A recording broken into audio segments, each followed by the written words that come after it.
Download this code from codegive.com, link in the description below. Eliminating a proxy by network bridging, a detailed tutorial. This tutorial explains how to eliminate a proxy server by using network bridging, focusing on scenarios where you have direct control over both the client machine and the server, or a virtual machine acting as a server. This technique is often used in development, testing, or specific network configurations, and it's not a solution for bypassing proxy servers in situations where you don't control the network infrastructure.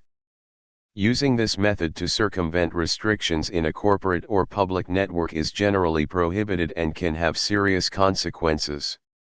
Understanding the problem *. Proxy servers intercept and forward network traffic. This introduces latency and can interfere with certain applications or debugging processes that require direct communication between the client and the server.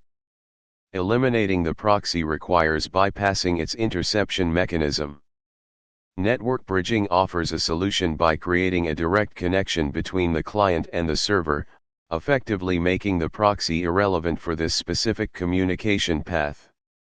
Why network bridging is a solution *. Bridging creates a single broadcast domain. In simpler terms, it connects two or more network interfaces as if they were part of the same network segment. If your client and server are both connected to a bridge, they can communicate directly without the proxy ever seeing the traffic. This requires careful network configuration on both the client and server side. Prerequisites *. Two network interfaces * Your client machine and server, or VM, need at least two network interfaces each. One will be connected to the network, with the proxy, and the other will be used for the bridge. Virtual machines can easily accomplish this. *Root/administrator privileges * Configuration changes require elevated privileges on both machines. Understanding of networking basics * Familiarity with IP addressing, subnetting, and network interfaces is essential. Virtual machine, VM. Using a VM significantly simplifies the process, as you have full control over its network configuration and can easily create the necessary virtual network interfaces. This tutorial will assume the use of a VM for the server. Steps * 1. Setting up the virtual machine, server. Create a VM * Use a virtualization software like VirtualBox or VMware to create a new virtual machine. Install your desired operating system, example Linux, Windows. Add a second network adapter * Configure the VM to have two network adapters. Adapter 1. Proxy network connected to your host machine's network, allowing it access to the internet through the proxy. Use NAT or bridged networking depending on your virtualization software. Adapter 2, bridge network. This will be used for the bridge. Configure it as host-only adapter in VirtualBox or a similar isolated network configuration in VMware.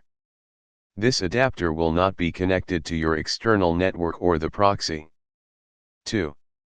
Configuring the client machine ***. Add a second network adapter * Similar to the VM, add a second network adapter to your client machine.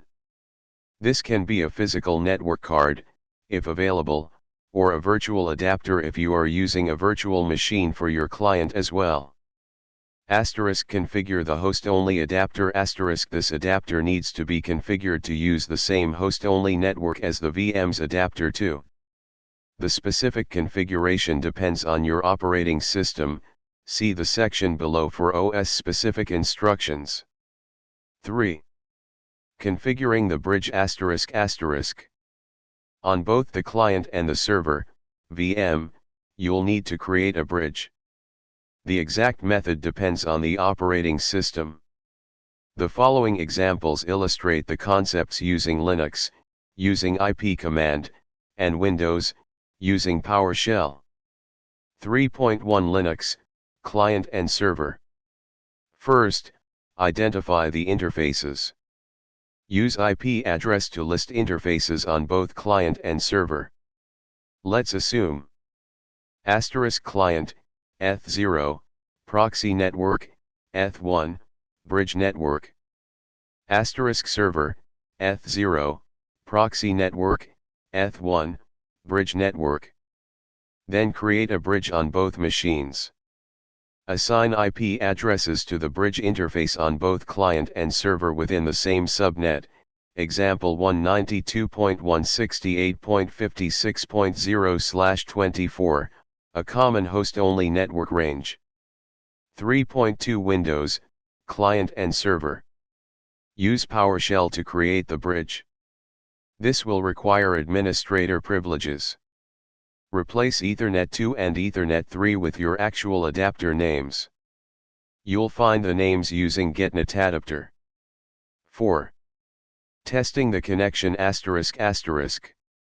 After configuring the bridge, test the connection between the client and server using the IP addresses assigned to the bridge interfaces, 192.168.56.10 and 192.168.56.20 in our example. Ping the server from the client and vice versa. If successful, the proxy is bypassed for communication between these two machines. 5. OS-specific configuration details ****. Linux ***. The IP command is used for network management. Make sure the necessary packages, iprout2, are installed. You might need to configure routing rules, iproute, if necessary, but often the default routing will work for this scenario.